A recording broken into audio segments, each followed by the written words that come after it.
Hello' everybody, মই আজি আপোনালোকৰ আগলৈ সন্তোষী মাৰ পাঁচালী পুথিখন আগবঢ়ালোঁ। শুনা শুনা মন দিয়া যত ভক্তগণ, শ্ৰী শ্ৰী সন্তোষী মাৰ ব্ৰত কথা অপূৰ্ব কথন। ধন্য তোমাৰ ভগৱতী মহিমা অপাৰ, তুমি জোৰাব পৰা ভগ্ন সংসাৰ। এদিন স্বপ্নতে আহি শুনালে দেৱীয়ে, কোন মোৰ প্ৰিয় ভক্ত শুনা সকলোৱে। শুক্ৰবাৰে যে পূজা ভক্তিভাৱে কৰে, ধন জন পুত্ৰ কন্যা ভৰে তাৰ ঘৰে।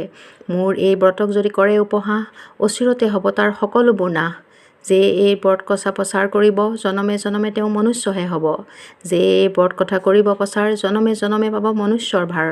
ভক্তি সহকাৰে পূজা যিজনে কৰে, ৰণে বনে সকলোতে বিপদ নহয়। কল্পতৰু হৈ মাতা বাঞ্ছা পূৰ্ণ কৰে, সকাতৰে মাতা যদি আহে এই সংসাৰে। জন্মদিন শুক্ৰবাৰ কৰিবা পূজন, ব্ৰত কথা শুনিবাহা কৰি শুদ্ধ মন। শ্ৰী শ্ৰী সন্তোষী মাতা গ্ৰন্থ যেইজনে পঢ়ে, ভক্তিত অশ্ৰু জ্বলে যদি চকু ভৰে। সেই নৰ নাৰী হয় পুণ্যমান অতি, অন্তিমত কৰে তেওঁ সৰগলৈ গতি। সন্তোষী মাতাৰ গ্ৰন্থ ৰাখা ঘৰে ঘৰে, দুখ দৈন্য সুখ তাপ নাথাকে সংসাৰে। অন্নহীনে অন্ন পাই নিবনুৱাই কৰ্ম, মাতাৰ অৰ্চন বৰ্ণন ৰাখে যদি ধৰ্ম। অপুত্ৰকে পুত্ৰ পাই নিৰ্ধনীয়ে ধন, মাতাৰ শ্ৰীচৰণত সপি দিয়া মন। যুৱক যুৱতী যদি অবিবাহিত হয়, দেৱী পদ অৰ্চনাতে তাৰো ফল পায়। দাম্পত্য জীৱনত যদি হয় অঘটন, দেৱীৰ কৃপাতে হয় পুনৰ মিলন। শ্ৰী শ্ৰী সন্তোষী দেৱী কন্যা গণেশৰ, সিদ্ধিদাতি তেওঁ দেৱী সকলো জীৱৰ। হে দেৱী মহামায়া তুমি সীতা সতী, তোমাৰ চৰণে যেন সদা ৰয় মতি। আবিৰ্ভাৱ হৈলা তুমি ৰণচণ্ডী সাজে, অস্ত্ৰ সম্ভাৰেৰে দেখি দেৱগণ কপে। কলিযুগত নৰগণ পাপচিত মন, তুমিহে পাৰিবা তাক কৰিব খণ্ডন। শিৰে জলে মাতা তোমাৰ চৰণৰ মুকুট, একহস্তে তৰবাৰী এহাতে ত্ৰিশূল।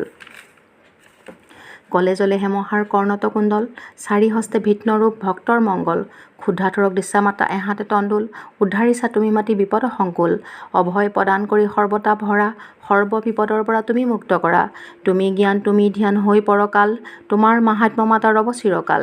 দেৱী পূজা আৰম্ভ নাহি প্ৰয়োজন, সভক্তিৰে পূজা পাঠ কৰা সমাপন। ভক্তৰ দুৰ্গতি দেৱী সহিব নোৱাৰে, সন্তোষ হৈ সন্তোষী মাই বাঞ্ছা পূৰ্ণ কৰে। বাসনাৰ পূৰ্ণ হলে ব্ৰত যদি কৰা, ব্ৰতৰ অন্তত পূজা কৰিবলৈ ধৰা। ব্ৰাহ্মণ বা বালকক কৰা বা ভোজন, এনেকুৱা সৎকৰ্মত সন্তোষী মায়ে তুষ্ট হৈ আশীৰ্বাদ বৰষে সঁচাই। ব্ৰতৰ মাহাত্ম্যসাৰ কৰোঁ সমাপন, প্ৰণাম জনোৱা মাক সদা সৰ্বজন। জয় মা সন্তোষী। যদি আপোনালোকে ভিডিঅ'টো চাই ভাল পাইছে, লাইক শ্বেয়াৰ আৰু ছাবস্ক্ৰাইব কৰিব। থেংক ইউ ফৰ ৱাচিং।